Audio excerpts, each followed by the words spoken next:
Hello students, good morning. BA final year की भूगोल की क्लास में स्वागत है आप सभी का। हम भारत की जलवायु पढ़ रहे हैं। इसमें पिछले वीडियो में मैंने आपको जो जलवायु से संबंधित, जो मानसून से संबंधित जो विद्वानों के जो मत है, जो सिद्धांत है, वो करवाए थे। उसी में हम आगे चलेंगे। आज हम फ्लोन का सिद्धांत पढ़ेंगे। ठीक, इससे पहले सबसे पहले भारतीय मानसून पर जो सिद्धांत दिया था एडमंड हेली ने दिया था 1656 में। तापीय सिद्धांत दिया था उन्होंने। ठीक है, तो आज हम पढ़ेंगे फ्लोन का सिद्धांत है।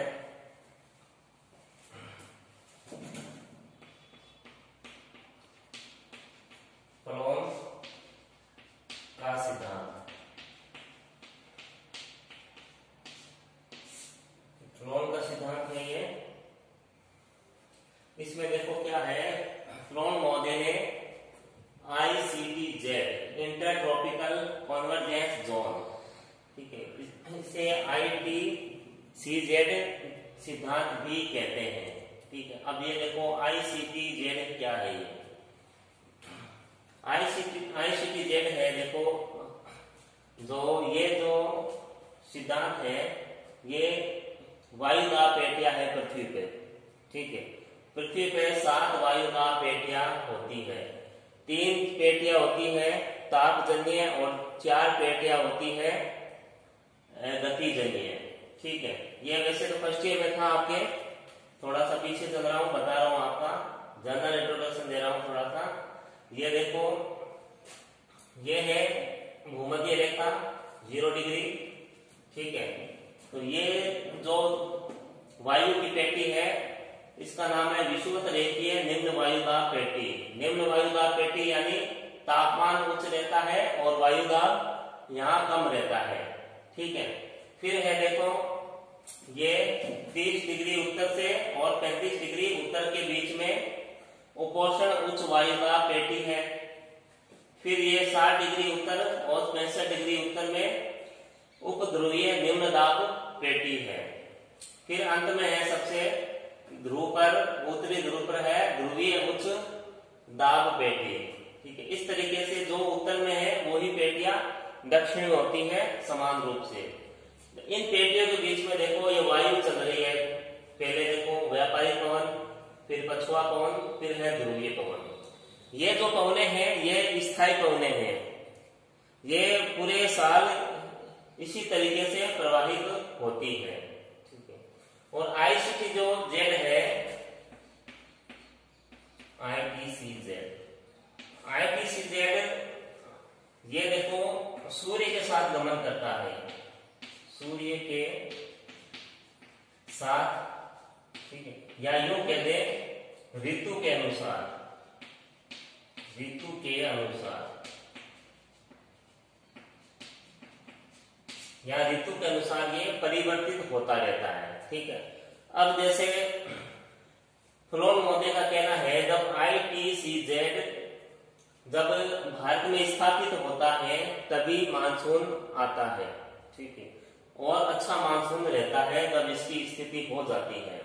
तो ये देखो ICTZ कहाँ स्थापित होता है। ये देखो व्यापारी पवने हैं, ये उत्तर में व्यापारी पवन है, ये दक्षिण में व्यापारी पवन है। ठीक है, अब जो उत्तर दिशा में जो व्यापारी पवन है उसकी दिशा देखो इस तरीके से है, ये है इसकी दिशा।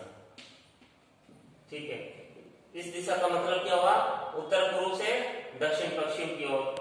अब जो दक्षिण में जो व्यापारी पवन है उसकी दिशा देखो, इसकी दिशा इस तरीके से है, यानी दक्षिण पूर्व से उत्तर पश्चिम की ओर, जो दक्षिण में है। ठीक है, जहां पर उत्तरी व्यापारी पवन और दक्षिणी व्यापारी पवन आपस में मिलती है वहां ITCZ बनता है। ठीक है, हिंदी में कहते हैं अंत उष्ण कटिबंधीय क्षेत्र। जहां पर उत्तरी व्यापारी पवने और दक्षिणी व्यापारी पवने आपस में जब मिलती है वहां पर ITCZ जोन बनता है, अंत उष्ण कटिबंधीय क्षेत्र बनता है। ठीक है, ये फ्लोन महोदय इस चीज को समझा रहे हैं।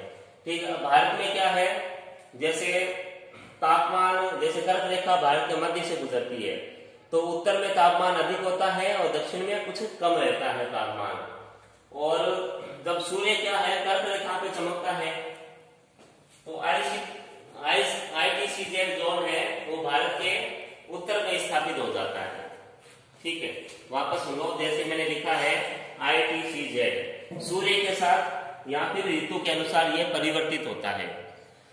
जब सूर्य, ये देखो कर्क रेखा है, कर्क रेखा पर चमकता है, ठीक है, तो ITCZ है जो उत्तरी भारत में स्थापित हो जाता है। ठीक है, और ये मानसून हवाओं को अपनी ओर आकर्षित करता है। ठीक है, अब ये देखो जो व्यापारी पवने हैं वो एक कोरियोलिस बल सुना होगा आपने, कोरियोलिस बल है, उसके कारण क्या होती है, जो हवाएं होती है वो अपनी विक्षेपित हो जाती है अपनी दिशाओं से। ठीक है, अब ये जैसे ये भूमध्य रेखा है, ठीक है, जब भूमध्य रेखा है ये दक्षिण से जब पवने भूमध्य रेखा की तरफ आती है और फिर उत्तरी गोलार्ध में प्रवेश करती है तो इनकी दिशा ये नहीं रहेगी, ये यहाँ से हल्की से विक्षेपित हो जाएगी, फिर इनकी दिशा जैसे ऐसे प्रवेश करेगी इनकी दिशा यूं हो जाएगी। ठीक है, अब ये देखो नीचे भारत के मैप में देखो, ठीक है, ये नीचे दिखा रखा है, ये मान लो विषुवत रेखा है और ये है व्यापारी पवन, इसकी दिशा इस तरीके से है, यानी इनकी दिशा है दक्षिण पूर्व से उत्तर पश्चिम की ओर। लेकिन जैसे ही ये उत्तरी गोलार्ध में प्रवेश करती है ये विक्षेपित हो जाती है, व्यापारी पवनें विक्षेपित हो जाती है और इनकी दिशा इस तरीके से दक्षिण पश्चिम से, ये दक्षिण पश्चिम है, दक्षिण पश्चिम से ये देखो उत्तर पूर्व हो जाती है, फिर उत्तर पूर्व हो जाती है। समझ रहे हो ये चीज? ठीक है, फिर दक्षिण पूर्व पश्चिम हो जाती है और यही क्या है, मानसून है, यही क्या है, भारतीय मानसून है। फ्लोन महोदय ने यह अपना सिद्धांत दिया है कि जब ITCZ स्थापित होता है भारत में तभी मानसून की वर्षा होती है, तभी अच्छा मानसून होता है।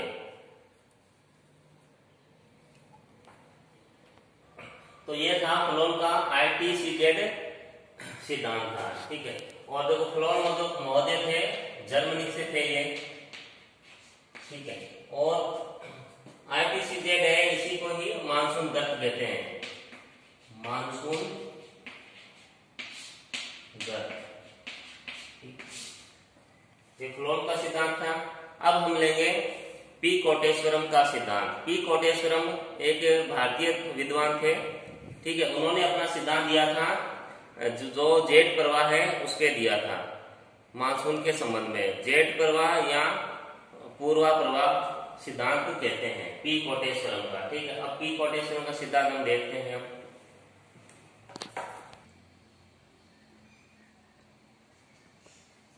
तो पूर्वी जेट प्रवाह सिद्धांत है ये पी कोटेश्वरम का।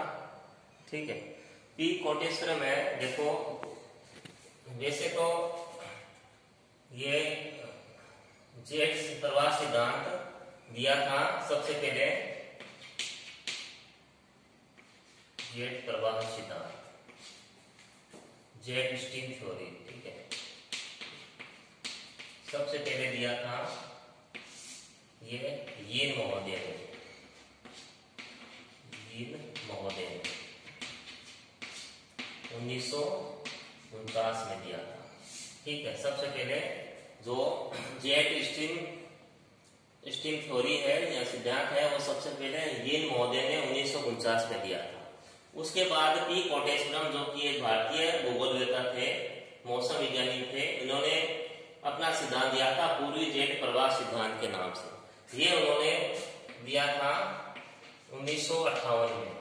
ठीक है, 1958 में अपना ये सिद्धांत दिया था। और वैसे तो जेट प्रवाह है या जो जेट वायु है उसका मैंने बताया था पिछले वीडियो में आपको। ये देखो अब जो अध्ययन कर रहे हैं हम, ये जो सिद्धांत है, ये सिद्धांत का हम अब ये पृथ्वी के नीचे के मतलब नीचे का वायु परिसंचरण नहीं है। अब पृथ्वी के ऊपर का ये वायु परिसंचरण तंत्र है। ऊपर का मतलब ये क्षोभ मंडल में है, ठीक है। ये हम क्षोभ मंडल की बात कर रहे हैं, हम पृथ्वी से ऊपर की 6 से 12 किलोमीटर जो ऊंचाई है वहां पर जेट वायु धारा चलती है, ठीक है। और मैंने बताया था इनकी जो जेट वायु धारा है इसकी खोज कैसे हुई थी। द्वितीय विश्व युद्ध में जब अमेरिकी विमान जापान पे बम गिराने गए थे तब उनको देखो जो जेट है, जेट जो धारा है वायु धारा है, ठीक है, वो इसका देखो प्रवाह है पश्चिम से पूर्व की ओर, पश्चिम से पूर्व की ओर होता है इसका प्रवाह, ठीक है।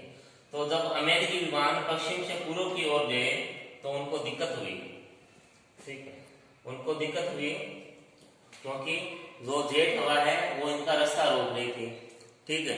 तो जब ये पूर्व की तरफ से वापस आए तब वो उनको किसी बाधा का अनुभव नहीं हुआ अमेरिकन विमानों को, तब इस जेट धारा की खोज की गई थी, ठीक है। तो जो जेट धारा है वो देखो दोनों गोलार्धों में चलती है, उत्तरी गोलार्ध में भी चलती है, दक्षिणी गोलार्ध में भी चलती है, लेकिन उत्तरी गोलार्ध में यह अधिक प्रबल होती है, ठीक है, जेट धारा। तो पी पोटेशियम का जो सिद्धांत था वो पूर्वी जेट प्रवाह सिद्धांत है। इन्होंने अपना देखो सिद्धांत दिया था तिब्बत का जो पठार है उस पे जो कोटेश्वर महोदय ने कहा था जब तिब्बत के जो पठार है उस पे जब बर्फ पिघल जाती है तो वो बहुत अधिक गर्म होने लगता है ग्रीष्म ऋतु के दौरान। तो बहुत अधिक गर्म होता है ये जो देखो इधर जो तिब्बत का पठार है, ये जो तिब्बत का पठार है जब बर्फ पिघल जाती है ग्रीष्म ऋतु में, ठीक है, जैसे अप्रैल और मई के दौरान जब ये गर्म होना शुरू होता है तो यहाँ क्या होता है, हवा गर्म होने के कारण से हवा क्या है ऊपर उठती है। जो हवा ऊपर उठती है, अब गर्म होने के कारण क्या है, हवा क्या होती है, हवा हल्की हो जाती है, फिर वो ऊपर उठती है। तो इसमें हवा क्या है क्लॉकवाइज जब घूमती है, इसमें घड़ी की सुई की दिशा में क्लॉकवाइज क्या होती है, हवा घूमने लग जाती है, ठीक है। तो यहाँ क्या होता है फिर एक हाई प्रेशर बन जाता है, ठीक है, हाई प्रेशर बनता है यहाँ हवा का, ठीक। इन्होंने ये सिद्धांत दिया कि यहाँ हाई प्रेशर बन जाता है और ये जो हाई प्रेशर है यहाँ से जो हवाएं हैं वो फिर भारत के दक्षिण पश्चिम की ओर प्रवाहित होती है, दक्षिण पश्चिम दिशा में। तो ये बात ऊपर की चल रही है, ठीक है। ऊपरी वायु परिसंचरण तंत्र है, ये धरातलीय नहीं है, ये ध्यान रखना। ऊपर जब यहाँ हाई प्रेशर बनता है तो यहाँ लो प्रेशर रहता है, ठीक है। तो जो ऊपर से जो हवाएं हैं इस तरफ चलती है फिर दक्षिण पश्चिम दिशा की तरफ, ठीक है। दक्षिण पश्चिम दिशा की तरफ जब चलती है हवाएं तो ये हवाएं वापस यहाँ आती है और ये मानसूनी हवाएं होती है, ठीक है। ये इनका सिद्धांत था, ये पूर्वी जेट प्रवाह था। अब जो पूर्वी जो जेट हवाएं होती है वो अस्थायी होती है, ठीक है। ये जो हवाएं हैं ये अस्थायी है, अस्थायी हवाएं। और वैसे तो जैसे मैंने बताया आपको जो जेट प्रवाह है वो पश्चिम से पूर्व की ओर चलता है, ठीक है। मगर ये ही केवल एक जेट धारा ऐसी है जो पूर्व से चलती है, इस दिशा से उत्तर पूर्व की ओर चलती है, तो इसको पूर्वा धारा भी, पूर्वा वायु धारा भी इसको कहते हैं, ठीक है। तो ये था पी कोटेश्वरम का पूर्वी जेट प्रवाह सिद्धांत, ठीक है।